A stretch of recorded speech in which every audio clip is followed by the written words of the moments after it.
Hello, everybody. Look at my frizzy hair. I'm putting some of Maisie's rogue bows that I found throughout the house on her little bow ribbon. And I'm gonna go get that fancy coffee again with Eric because he didn't get to go with me last time. Look at this. This is my bow ribbon. This Mickey Maisie's bows might be the only organized thing in my entire room. Okay, I need to take some medicine and then I'm gonna go and get a coffee and a burger. Ow.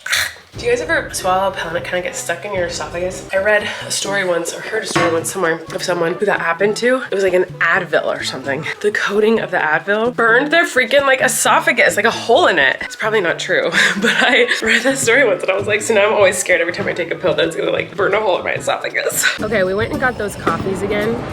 They were amazing.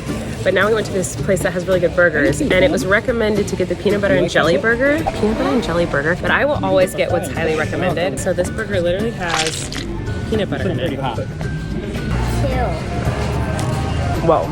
What's happening? That's so weird. But it's really good. Where's the jelly? On the bottom? No, it's dripping underneath. Oh my god. It's actually really good, but super strange. That's weird. The peanut butter's on the top and jelly's on the bottom. It's all sliding out. Dad, you should try yours. Crazy. When will my husband return from the war? Moosey! What's he doing? I don't know. He's watching over you. He's so cute. Okay, lovely little afternoon getting a burger. That was strange and gave me a very bad stomachache, but was pretty good. Now, Corey and I are gonna go to Home Goods, one of my favorite places in the world. My hair looks so weird. I know I keep saying I'm gonna cut it and I never do, guys. I'm so annoying. But I can't decide if I wanna commit to bangs or short hair because I want both, but I feel like if I do both, I'll look like Lord Farquaad, and that's not the look I'm going for. I feel like I have to do one or the other. I either have to do short hair or bangs. So I feel like I could do bangs and then I'll immediately hate them, and then once they grow out to like here-ish, then I can chop all my hair and just like kind of have, maybe that's what I'll do. I think I just decided that. Said, where's the excavator? And then the neighbor said, follow me.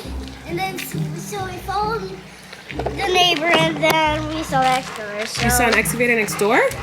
Yeah. Oh, cool. Can I show you? Yeah, sure. Follow me. I just got home from Home Goods and Flynn ran outside in the dark and started yelling that there's an excavator outside the neighbors. And what did the neighbors say to you? They said, follow me. And they said, Did you ask them? Nice to meet you, Flynn. That's what they said? The excavator's over here. Okay. You go over here, you get better. See, shine my flashlight down there. See it? I don't, Flynn. I promise. See? Oh, it's way over there. Yeah, right over there. There is an excavator over there. I can see your shadow of the camera. Huh. I can't believe you knew where that excavator was. I did. The neighbor showed me. What a nice neighbor. Hi, Wesley, my gooby goobs. Hi. Maisie's got a kiki. What you got, Maisie John? Is you giving it kisses? Mwah. Give it kisses. Good job. That's a nice kiss. Good kisses, Maisie.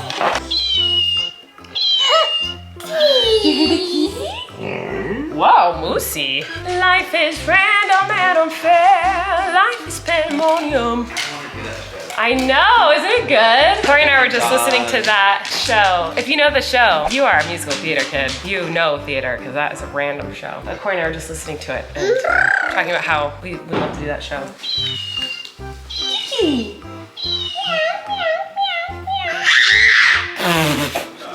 Wesley!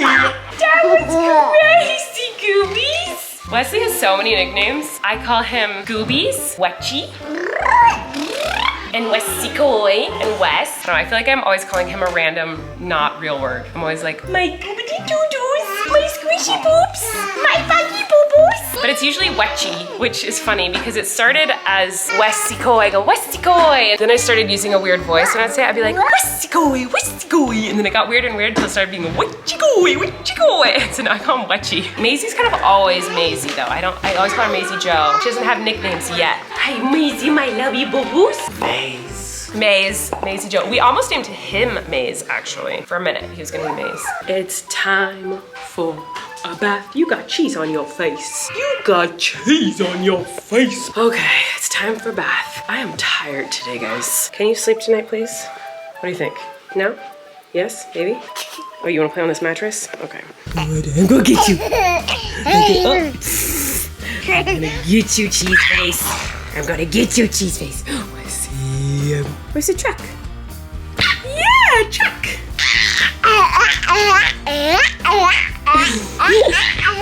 Your goose. What are you doing? Goofy goose. Oh, sweet love. You sleepy?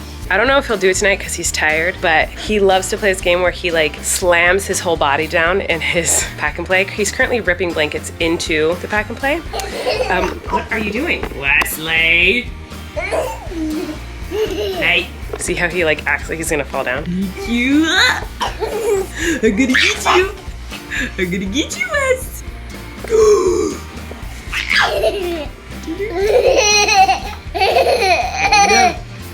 No. Oh no!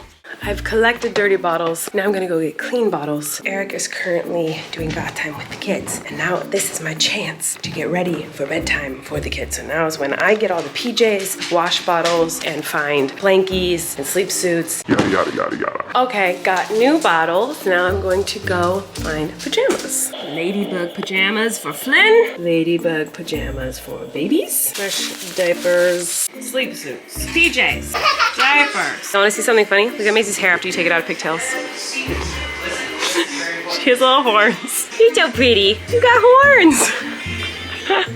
You look so silly. Look at this makeover you got, Maisie. What a cute little makeover with your hairs like this. Ah, it's hilarious. Maisie, yeah, gosh. Maisie, yeah. What does the cow say? Moo. What does the horse say? Yeah. What does the chicken say? What does the sheep say? What does the kitty say? What's a dog say? What's a butterfly say? Good job. Good job. What else do you know? I can't remember what other animals you know. You know a lot of animals. There's a million other animals and words she knows. I don't even know what they are. The other night I put her in her crib and she had star sheets on her crib and she goes, star. Isn't that funny? Ba ba ba ba. Can you blow a kiss? Okay, it's your turn for bath.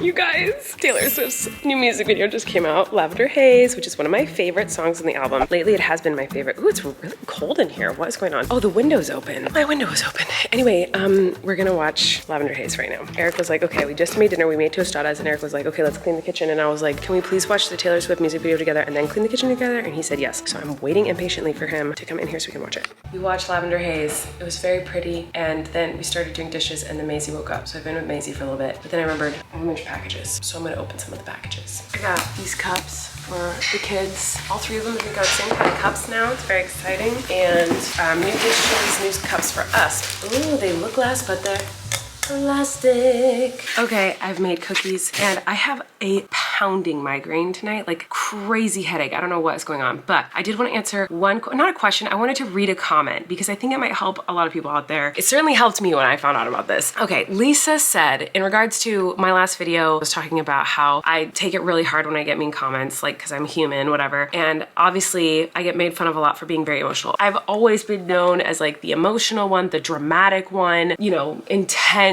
And I've tried to hide that and mask that as much as I can in like my real everyday to-day life. But like you guys do see me cry a lot and I feel like I don't cry as much as I actually want to. But anyway, Lisa said this, and this is a good comment. Colleen, as someone who is diagnosed with ADHD, struggles with people-pleasing tendencies, and gets really emotional whenever someone has the slightest criticism, I recently found out about rejection-sensitive dysphoria. It turns out that feeling like you are, or actually being criticized or rejected, can impact you a lot worse emotionally and mentally than it would someone without rejection-sensitive dysphoria. It is apparently very common in people with ADHD, especially in adults. I thought this might explain why these mean comments hurt you so much. So I've talked about this before a little bit in past videos, but yes, I definitely do have rejection sensitive dysphoria, like 100%. I've been diagnosed with it, and I'll talk to you about it in 1 second. She said, this is a quote I saved on my phone from an article I read. It's not that people with attention deficit disorder are wimps or weak. It's that the emotional response hurts them much more than it does people without the condition. She said simple things like someone not liking the food I cooked have the potential to ruin my day. I cannot imagine having to face nasty, mean comments on the daily. So she said some more really sweet things. Thanks you, Lisa, for reminding me of this. I've had a few different therapists throughout my life. I've changed therapists depending on one, if it wasn't a right fit, or if, you know, they specialized in something that I wasn't needing anymore. So this therapist, she's incredible, and she specializes in skin picking disorders, dermatillomania, trichotillomania, ADHD, women, and, you know, so she like really checked all the boxes for me. She was great. So anyway, when I first started working with her, I was explaining to her feelings I have throughout my day-to-day life, and she said, so you know about rejection sensitive dysphoria? And I was like, what? She's like, you don't know what that is? And I was like, no. She's like, you never heard of this? I said, no. She's like, no one's ever told you that you have this? She's like, okay, we're gonna talk about this. I'd never heard of it before maybe 2 years ago. And I know I've talked about it on here before, but it is for sure for me, like, I think one of the worst parts about my ADHD. Rejection sensitive dysphoria is when you experience severe emotional pain because of failure or feeling rejected. And this can be actual failure or failure you think is happening. It's an intense emotional sensitivity to perceived criticism or rejection. It's often experienced by those with ADHD, autism, social anxiety, or trauma. Rejection triggers huge feelings of depression, rage, anger, or severe anxiety, often seeing neutral or vague reactions as rejection or as a silent criticism. Like, I could say something and someone could be like, like that, and I will make up in my mind what that meant. I'll be like, that means they hate me. Anyway, experiencing severe anxiety, avoidance, or big emotions before an anticipated rejection. That's a big one. Often people pleasers to avoid being criticized. This is the reason why I hate confrontation. Difficulty starting tasks, projects, or goals when there's a chance of failure. Inability to regulate emotional responses to feelings of failure and rejection. Fear of rejection negatively affects your life and relationships. All of these things are true for me. Basically, for me, it can make you react in extreme emotional ways, like through anger or depression. But for me, it's usually anxiety, really, really bad anxiety. So I'm gonna give you an example of this. If I text someone and they don't text me back right away, my mind usually does not go straight to they're busy. If someone does not text me back within like an hour, I'm like, they're so mad at me. I make up this whole story in my head. They are so mad at me. They hate me. They think I'm stupid. What did I say that upset them? What did I do that upset them? I'll go through my text messages with them, be like, what did I say that was offensive? I'll think back to every recent interaction I had with this person and go, okay, which of those things, what did I say that made them upset? What did I say that made them hate me? How do I fix this? Do I need to apologize? What am I apologizing for? Figure out what you did wrong. Like, it's not like I'll think like maybe they're upset with me. I will be positive they're mad at me, and I will get anxious and stressed and freak out until they respond. This is wild and stupid of me because I'm a horrible texter. I never text people back, literally ever. Like, I'm so busy and so stressed all the time. So you would think my mind would go like, well, you never text people back. You're always so busy running around. You forget. You see a text, you put your phone on, you forgot that the text existed, and you forget to text back for a week. Why can't my mind go like, oh, maybe the same thing is happening for these other people? No, my mind is like, no, it's not because of that. It is definitely they hate you. So that was a more like general example, but I'm gonna give you a specific example of something that just happened to me the other day. You might have remembered that in my vlog a few days ago, I was like, oh, my sister mentioned that she didn't really like how I changed one of the songs in my show to Define Gravity. Like, I changed the transition moment in my show from Miranda to Colleen to a different song. And she kind of mentioned politely and quickly, just kind of like, oh, why did you change that? I really liked the old version. I think I even have it on video somewhere. Like, that's literally all she said.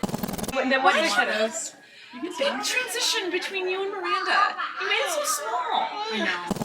The second she said that, my mind translated that as she hated the show. She thought it was awful, and she thought I did a terrible job, and everyone in the audience was disappointed in that song, and I need to change it. And immediately got anxious and stressed. Like, instead of like enjoying, like, oh, I just got off stage, like, let me enjoy, my family and friends are here, I just performed, my mind was like, you just did the worst performance of your life. Everyone in that audience was disappointed in you. From that one sentence she said, I couldn't think about anything else. And that's another thing with ADHD that some people don't know about is, I think it's called emotional flooding. Emotional flooding is when you're so upset you can't think straight or begin to sort out what you want to do, overwhelmed or emotionally flooded. If you think of emotions as water, when you're upset, the thinking part of the mind becomes flooded. So yeah, I think that's what emotional flooding is. That's like the term for it or whatever, but I don't know. I'm not a doctor. Do your own research. Anyway, that's what was happening to me, is that my mind couldn't think about anything else. And that's what my anxiety usually feels like. Like, when I'm anxious about something or have anxiety about something, like, my mind literally cannot focus on anything else. I can't think about anything else. My heart is pounding out of my chest. I feel sweaty. I feel like I could burst into sobs. I feel like I want to like just fall asleep and like make it all go away. Like I just like, it's so intense. That night after my show,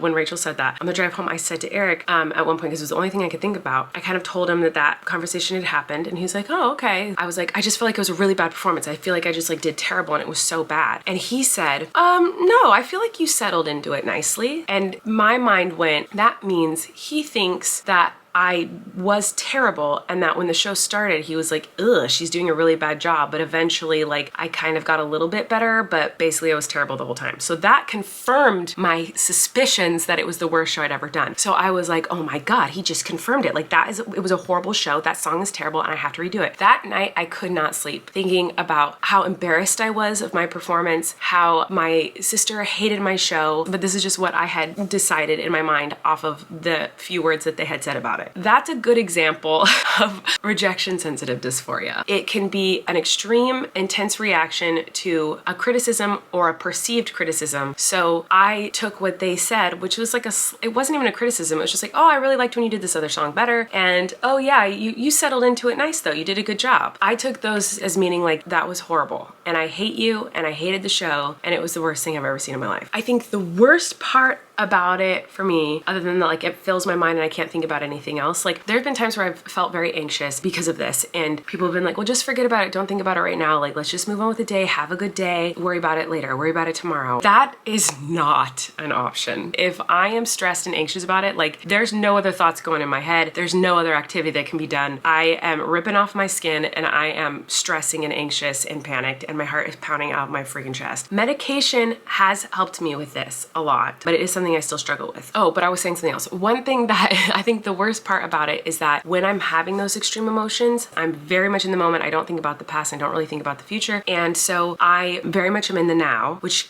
you could think of as a wonderful thing, and it can be a wonderful thing, but it can also be a terrible thing, because if you're having an extreme emotion, my mind doesn't go like, this feeling will go away. My mind goes, this feeling is forever. Now I'm getting better at going like, okay, you know, eventually I won't feel this way anymore. Like today I'm obviously much better about that whole situation, but in the moment it was hard, and that night it was really hard for me. So I never know when it's gonna creep up and attack my mind like that, but it is the freaking worst. So anyway, it was really good to find out about what that is and do research on it. So I highly recommend, if this sounds like something that you struggle with, like doing research on it, talk to a therapist about it if you have a therapist, because it helped me just knowing that like, oh, I'm not crazy. I'm not just overly dramatic and emotional. I mean, I guess I'm those things too, but there was a reason for it. My brain, the way my brain is wired and the way my brain works, I process and feel and understand emotions differently than other people, and it just happens to be way more intense. I don't know, that helped me a lot, because I feel like a lot of times people would just be like, you're overreacting, just like don't think about that right now. Like, why are you focused on that? Just don't think about that. And that, I always thought like, why do people say that? Like that's obviously not possible. Why would someone say that to me when like that's not something that anyone can do? And then I found out, oh, that is something that people can do. It's